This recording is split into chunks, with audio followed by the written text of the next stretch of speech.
Todos me perguntam como eu faço o recheio dessa sobremesa, e além de ter um recheio super diferente e gostoso, é uma receita muito fácil de fazer. Então já clica no botão curtir e comenta aqui embaixo, eu amo receita fácil. Em uma tigela vamos colocar 1,5 xícaras de leite. A minha xícara é de 240 ml. Adicione uma caixa de leite condensado de 395 gramas. Vamos acrescentar 3 ovos inteiros. Agora é só misturar tudo isso muito bem de 3 a 4 minutos. Eu estou fazendo esse processo de misturar na mão, mas você pode usar um liquidificador se preferir. Os ingredientes e o modo de fazer dessa receita vai estar descrito aqui nos comentários passo a passo.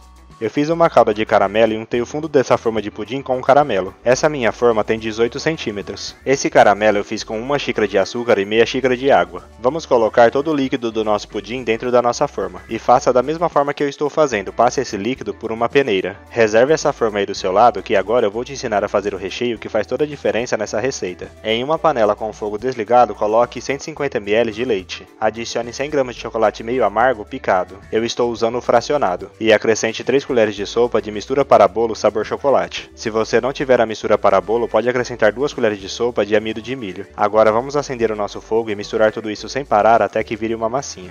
Se você assistiu até aqui, é sinal que está gostando da nossa receita. Então já clica no botão compartilhar e compartilhe esse vídeo com todos os seus amigos. Para você não vai custar nada e para nós vai fazer toda a diferença e nos ajudar muito.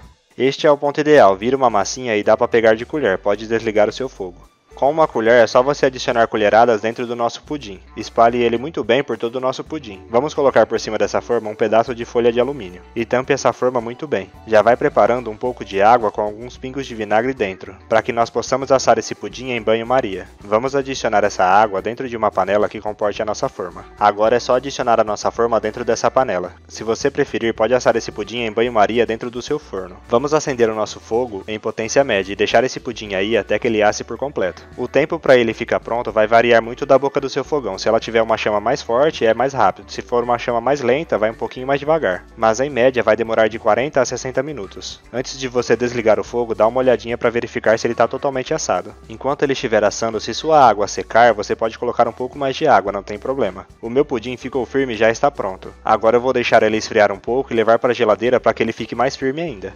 Deixe aqui nos comentários a cidade de onde você está assistindo. Eu quero te mandar um grande abraço e te agradecer por ter compartilhado essa receita.